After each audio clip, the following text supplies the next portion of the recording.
In 1972, the tray was divided into compartments, like a shrine to portion control, and you carried it without knowing you were carrying history.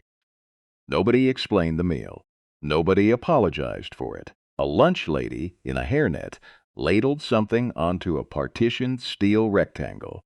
And you sat down and ate it, and 50 years later you can still hear the sound that tray made against the table. This was not cafeteria food. This was the last decade before food became a corporation's math problem. Number 30. Commodity cheese sandwich in rural Midwestern school kitchens in the early 1970s, a block of federal surplus cheese sat wrapped in brown paper, waiting its turn on the flat top. Bread cost about 5 cents a slice, bought in bulk, sliced thick enough to hold its shape under heat. The lunch lady buttered both sides, laid the cheese down flat, and pressed it against the griddle until it hissed and the edges turned the color of caramel. Here's what the food industry doesn't want you to know. That cheese wasn't charity. It was federal commodity policy, turned into lunch by a woman with a spatula who made it taste like something you actually wanted. Grandma just called it Tuesday, number 29. Sloppy Joe on a bun-ground beef stretched thin with ketchup, diced onion, and sometimes a handful of oats nobody ever mentioned out loud, simmered down until it turned dark and thick enough to hold together on a soft bun. It cost the district about 15 cents to plate, and it fed a kid who wouldn't see another hot meal until dinner, if dinner came at all that night. Today a restaurant deconstructs the same idea: ground beef, brioche bun, artisan pickle, and charges $12 a plate, calling it elevated. It was never lowered to begin with, number 28. Fish sticks and tartar sauce in Catholic heavy districts across the Northeast and Midwest.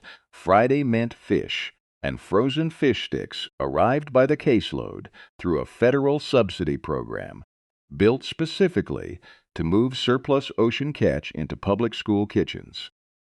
They came out of the oven crisp on the outside, soft in the middle, and the tartar sauce came from a gallon jar, dolloped by hand onto every tray without measuring.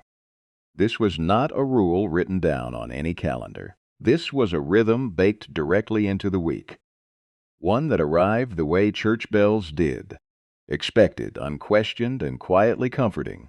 Number 27. Peanut butter and government grape jelly in Appalachia. And across the rural South, commodity peanut butter arrived in tins the size of paint cans, thick and unsweetened, stacked in the pantry by the dozen. The jelly came the same way, in giant cans, split evenly by a lunch lady with a serving spoon, spreading it corner to corner so nothing went to waste. 8 cents a sandwich, made fresh every morning before the first bell rang. Nothing wasted. Nothing measured twice. Nothing thrown away because a tin looked half empty. She was right. Everything she knew was right. Number 26. Chicken a la king, over biscuit mid-Atlantic districts, turned canned chicken, and a simple cream sauce into something that tasted. For 18 cents, like Sunday dinner had wandered its way into the middle of an ordinary Tuesday. The biscuit sat underneath, slightly stale from the day before, soaking up every drop of sauce until it went soft all the way through. Nothing on that tray was an accident, and nothing on it was wasted either. The biscuit that would have gone hard and forgotten found its purpose the very next morning, in a bowl, under gravy, exactly where it belonged. Number 25. Vegetable beef soup crackers on the side. In the rural South and across the Midwest, commodity beef simmered for hours in a pot the size of a washtub, breaking down slow until the meat gave up everything it had. Canned vegetables went in by the case: carrots, corn, green beans, and the broth turned the color of an old photograph left too long in a drawer. 10 cents a bowl.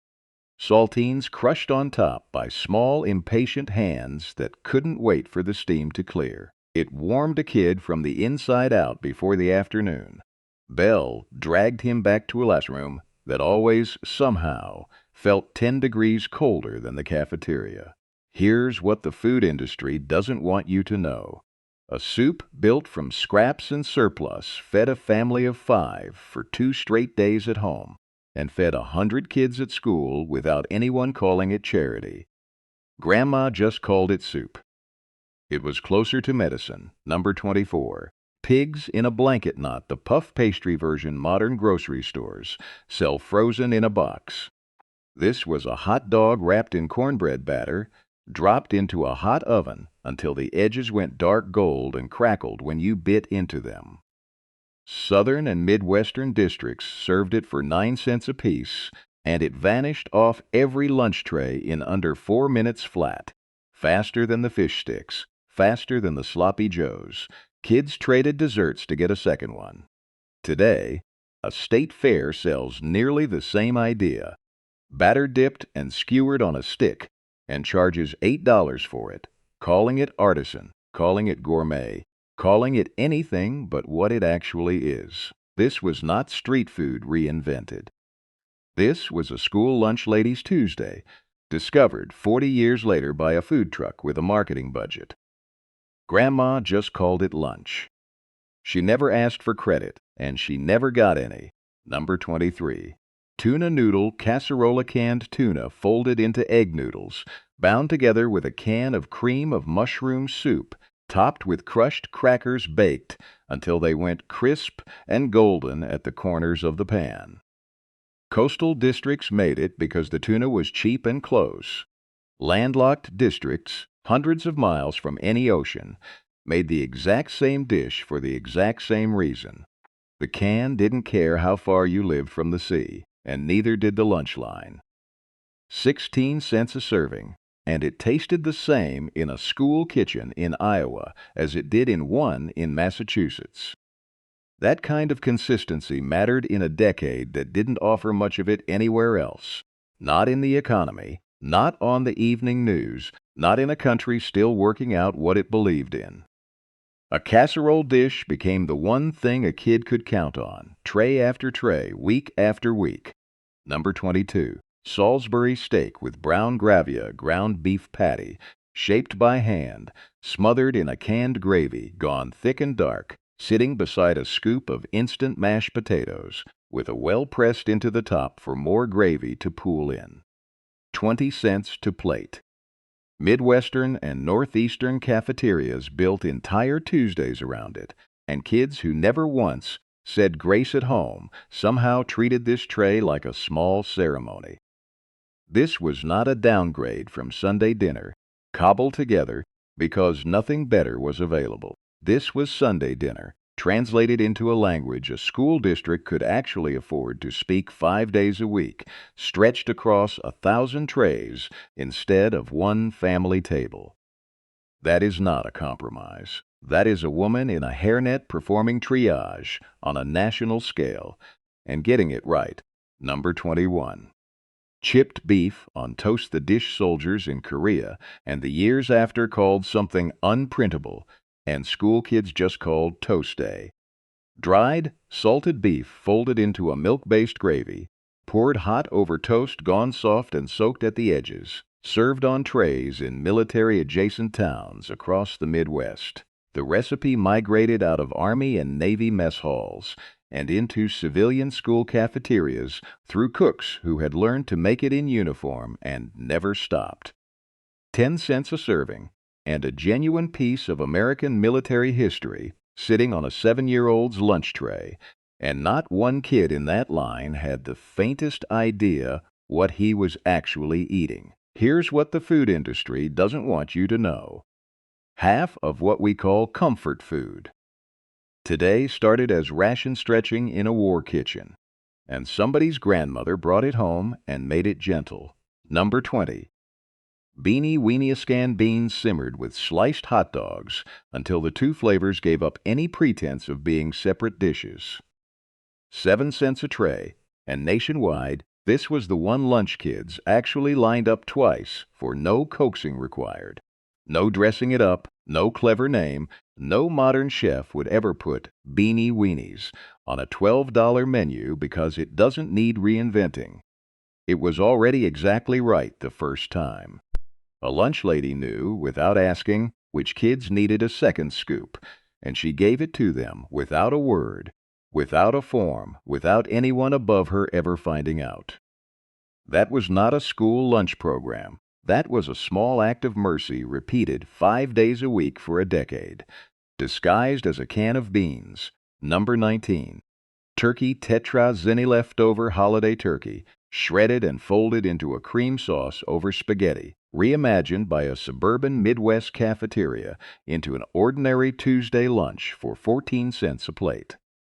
Nothing from that Thanksgiving bird went into the trash.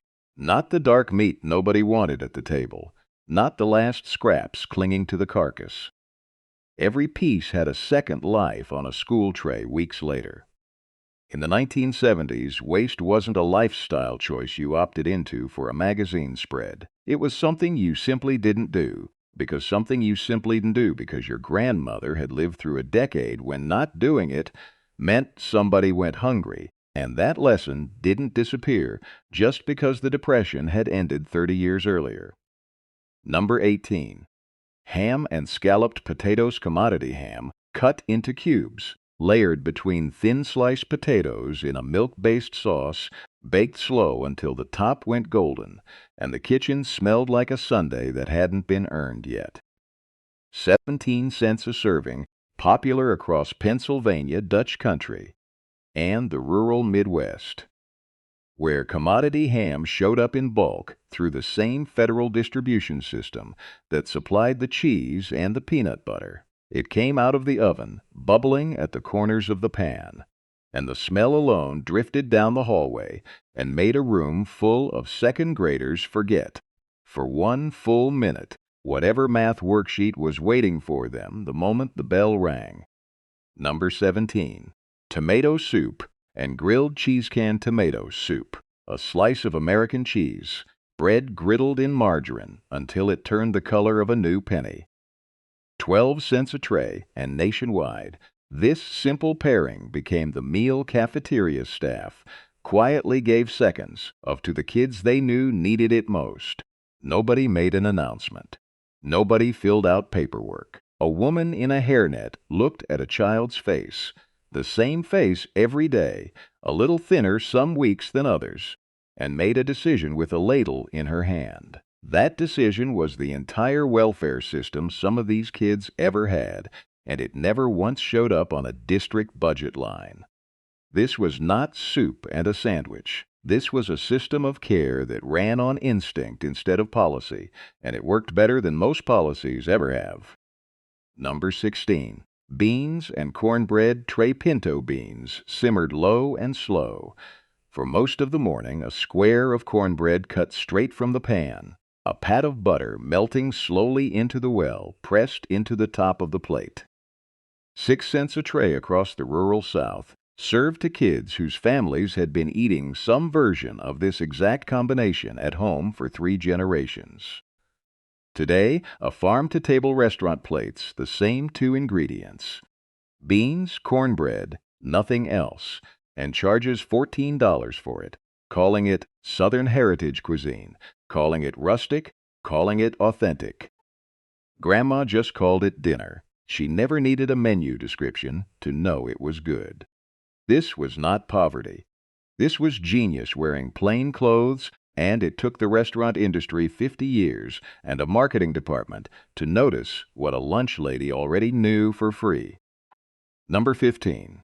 Egg salad on white bread hard, boiled eggs mashed with mayonnaise, a whisper of sweet relish stirred through, spread thick on soft white bread, 9 cents a sandwich, made fresh every morning nationwide. It was the lunch every kid claimed to hate on the playground and secretly finished first at the table, scraping the tray clean before moving on to anything else. There was nothing complicated about it. No seasoning beyond salt, no garnish, no attempt to impress anyone. That was the entire point. In a decade full of uncertainty, A plain egg salad sandwich never once let a kid down, and that kind of quiet reliability is worth more than any gourmet plating a modern menu could dream up. Number 14. Beef and macaroni casserole. Goulash. Number 14. Beef and macaroni casserole, what most districts simply called goulash. Ground beef, brown soft elbow macaroni boiled until tender. Canned tomatoes stirred through until the whole pan turned a deep rusted red. 14 cents a serving, and it showed up most often in Midwestern districts with heavy German, Hungarian, and Slavic immigrant populations, where the dish had crossed an ocean, in someone's grandmother's memory, long before it ever crossed a cafeteria counter. Nobody wrote goulash on the official menu with any acknowledgement of where it came from.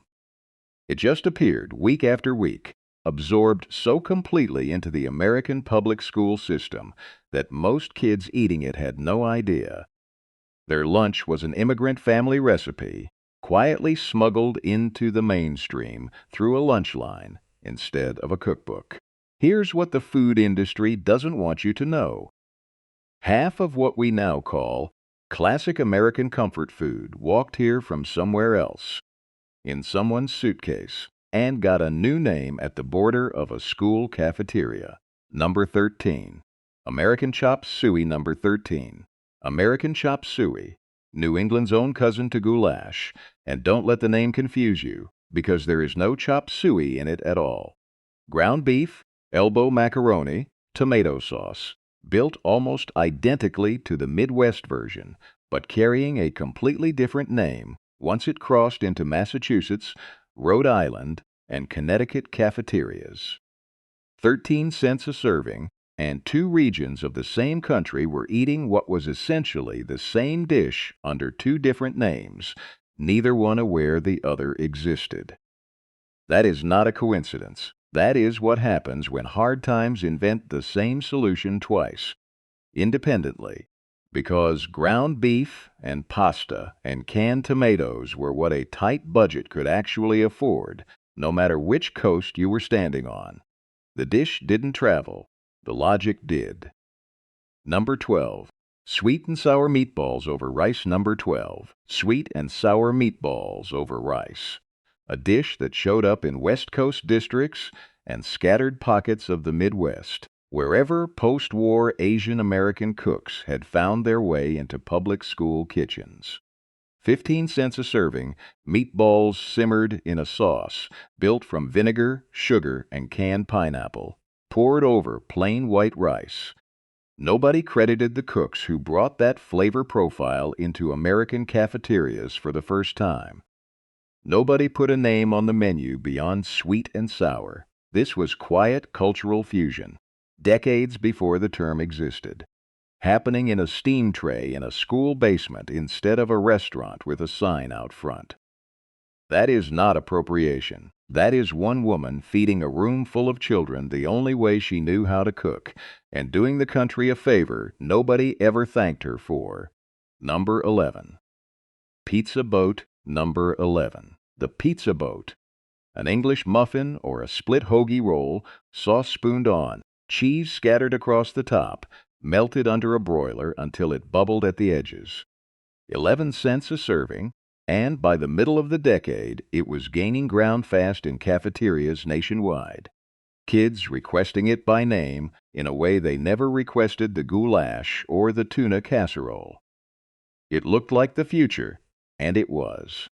This small, cheap, easy-to-assemble tray was the first sign of something creeping into the system.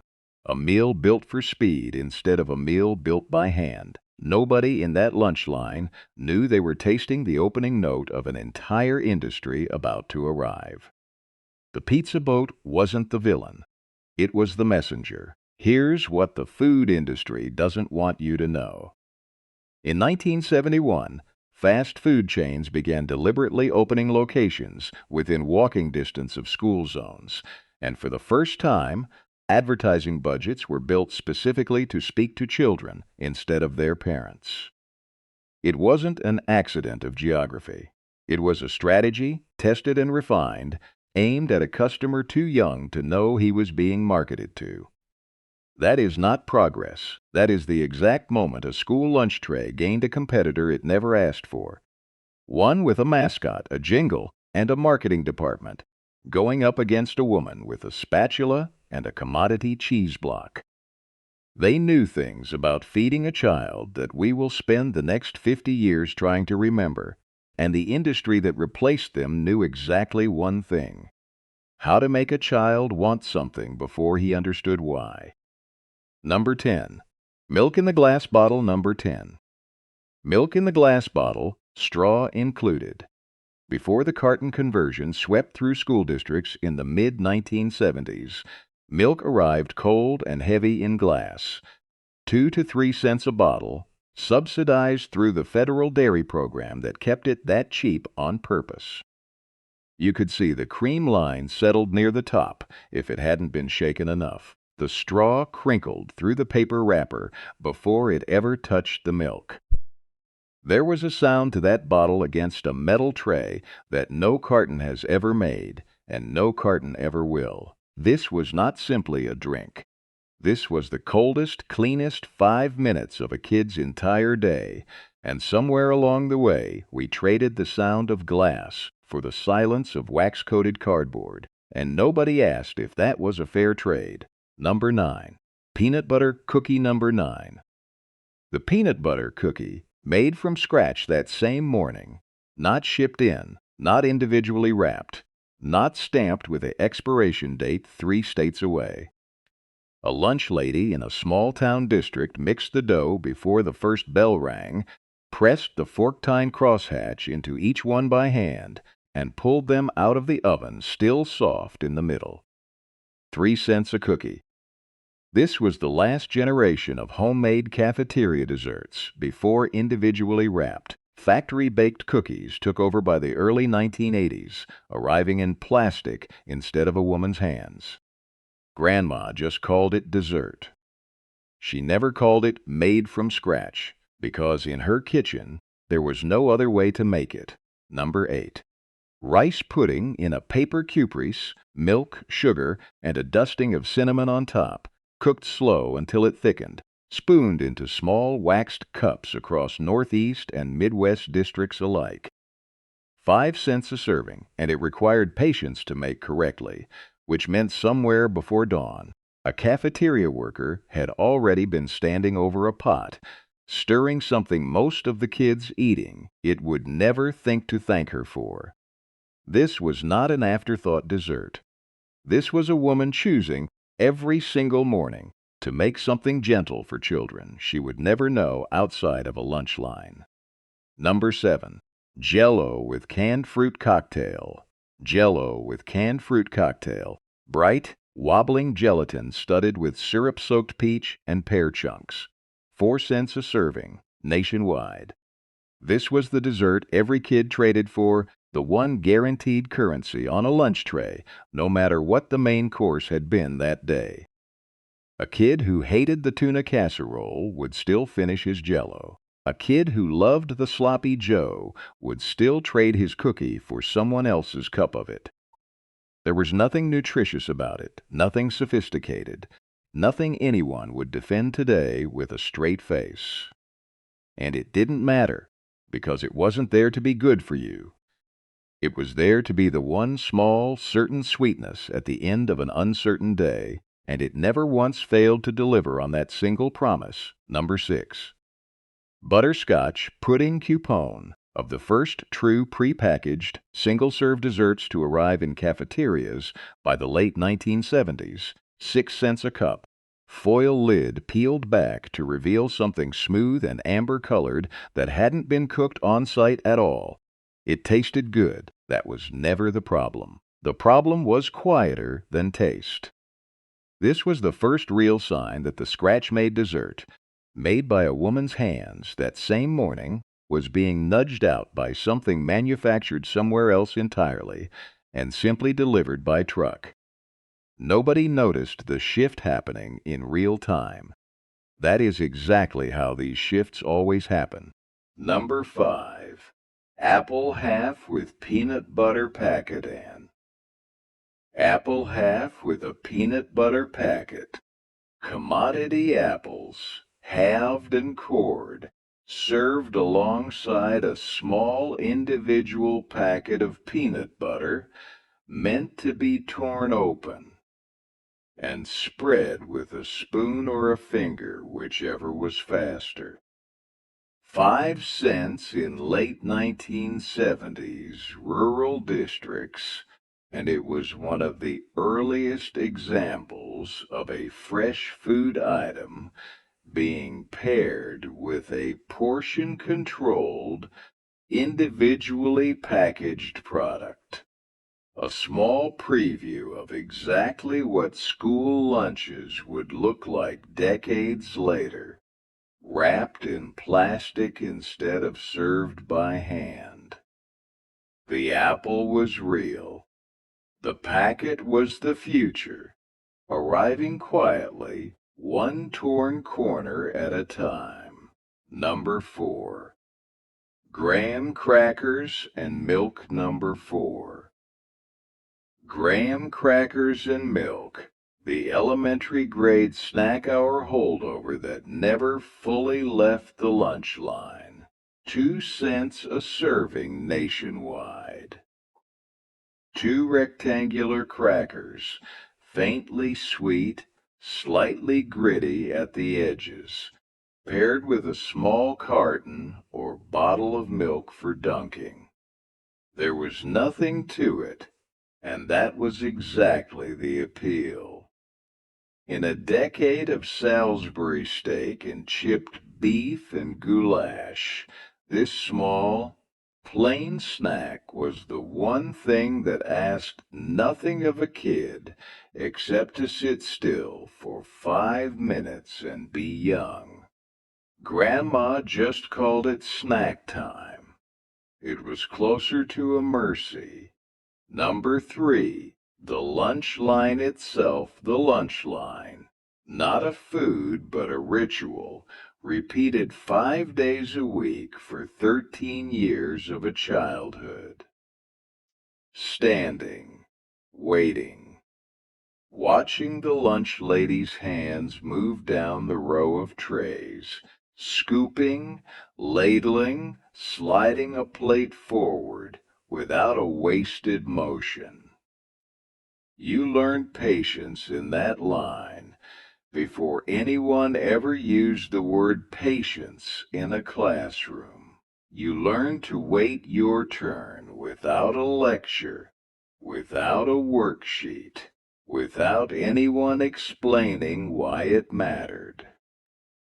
That is not progress replacing a line with a swipe card and a barcode scanner. That is the quiet erosion of the one daily ritual that taught an entire generation how to wait for something without complaining about it. Number 2. The lunch lady herself, not a dish, a person, and she deserves her own number on this list because she earned it every single day. She stood behind that counter. She knew which kids needed a second scoop and gave it without comment. She knew which kids hadn't eaten since the day before and made sure their tray came back a little fuller than the boys in front of him. Nobody trained her to do that in any manual. Nobody paid her extra for it. She was right. Everything she knew was right. And we spent the 50 years since forgetting that a stranger in a hairnet was, for a lot of kids, the most reliable adult in their entire week. Number 1. The divided tray steel or hard plastic, compartments pressed into it like a shrine to portion control, carried by a child who never once stopped to think about what it was teaching him. Every compartment held exactly enough. Not too much, not too little. You learned what a portion looked like before anyone ever used the word portion in health class. You learned patience, waiting for your turn in line.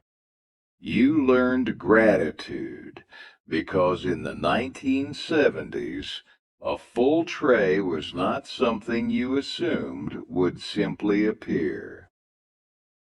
That tray taught more without a single lecture than most modern nutrition programs manage with an entire curriculum. What replaced it did not.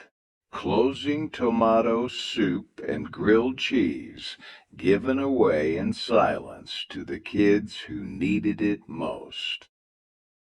A glass bottle of milk with a cream line at the top and a straw that crinkled before it ever touched the surface. A divided steel tray that taught portion and patience without a single word of instruction. That was not poor food.